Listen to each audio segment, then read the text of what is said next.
5 kilo कमी आणि 15 दिवसात 10 किलो वाढून असं असतं. पण आता 10 दिवसात जेव्हा वजन कमी करते आणि तुझं 5 किलो वजन कमी झालं असेल, it is not fat always. एक तर तुझं पाणी कमी होतं शरीरातलं, तुझे मसलला ती एनर्जी वापरण्यासाठी मसल लॉस व्हायला लागतो, तुला वीकनेस, चिडचिड, भूक असं व्हायला लागतं कारण तू नीट काही खाल्लेलं नाहीये. आणि जर का त्याच्यातून तुला विकनेस आणि हे आला तर त्याचा काहीच उपयोग होत नाही, कारण ते जे काही वजन 5 किलो कमी झालं हे टिकवता पण आलं पाहिजे. ते टिकवता कसं येणार? त्या बॉडीला असं करून ठेवलंय, जेव्हा तू त्याला रिकामं करशील तेव्हा ती खटकन ओपन होणार आहे आणि ते 5 किलो कमी केलेलं 7 किलो वाढवणार.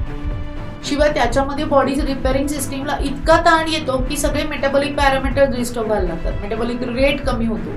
म्हणजे काय होतं की परत तुमचं ते वाढलेलं वजन कमी व्हायला पण त्रास होतो. त्याच्यामुळे वजन कमी करतानाही हळूहळू शिस्तीत काहीही बॉडीला त्रास न होता जर का कमी केलं तर आपली चरबी घटली जाते आणि तरच आपले मसल रिपेअरिंग.